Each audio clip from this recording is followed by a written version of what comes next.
যে দাবি তারা করেছিল সমস্ত দাবি শুধু মানা না, তার থেকে বেশি আমরা দিয়েছি, হাইকোর্টে দিয়ে দিয়েছে।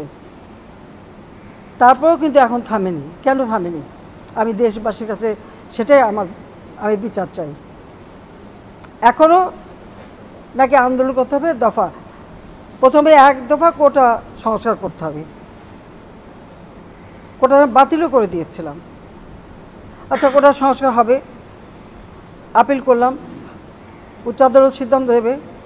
সেই জন্য পর্যন্ত তো ধৈর্য ধরতে হবে। যে কোনো নাগরিককে তো আইন আদালত মেনে চলতে হবে। সেটা না, ওই 1 দফা পরে আসলো 4 দফা, তারপর আসলো 6 দফা, তারপর আসলো 8 দফা, তারপরে আবার 4 দফা, আবার ওই 4 দফাও হবে না, আরও 8 দফা।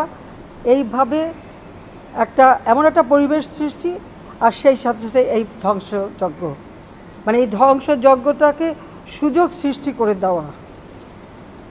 ক্ষতিকার হলো আজকে মেট্রো রেল বন্ধ, কারণ এই স্টেশন যেভাবে ধ্বংস হয়েছে, এটা সম্পূর্ণ ডিজিটাল সিস্টেম, ইলেকট্রনিক সিস্টেম, সম্পূর্ণ মডার্ন। এটা তো কতদিনের ঠিক হবে আমি জানি না, কিন্তু কষ্ট পাবে তো মানুষ। আপনারাই কষ্ট পাবেন, দেশের মানুষই কষ্ট পাবেন, এই ঢাকা শহরের মানুষই কষ্ট পাবেন।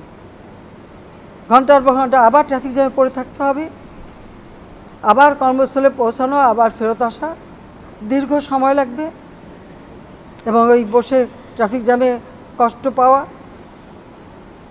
আপনাদের কষ্ট লাঘব করতে চেয়েছিলাম, তা আমি আপনাদেরকেই বলবো যে এই কষ্ট আমি লাঘব করতে চেয়েছি। এই কষ্ট আবার যারা সৃষ্টি করলো,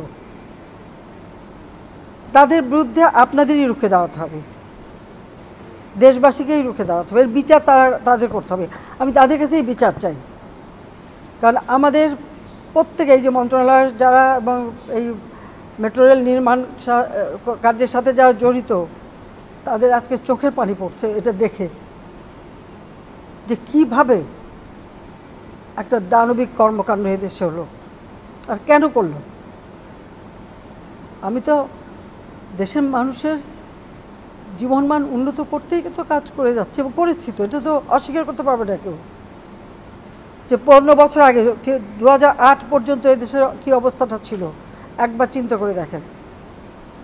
আর আজকে বাংলাদেশ উচ্চ ধাপে উঠে গেছে, তো সেখান থেকে নামাতে হবে কেন? আমার প্রশ্ন সেটাই, জানি না প্রশ্নের জবাব খেয়ে দেবে। দিন রাত অক্লান্ত পরিশ্রম করেছি, এই অ্যালাইনমেন্ট আমি পরিবর্তন করে এমনভাবে করে দিয়েছি যেন দ্রুত সময় হয়, এবং সেইভাবেই এটা করা হয়েছে। আমি আরও এটা বাড়িয়ে দিয়েছি, মতিঝিল থেকে একেবারে কমলাপুর রেল স্টেশন পর্যন্ত যাবে। কেন? মানুষ আরও সুন্দরভাবে চলতে পারে।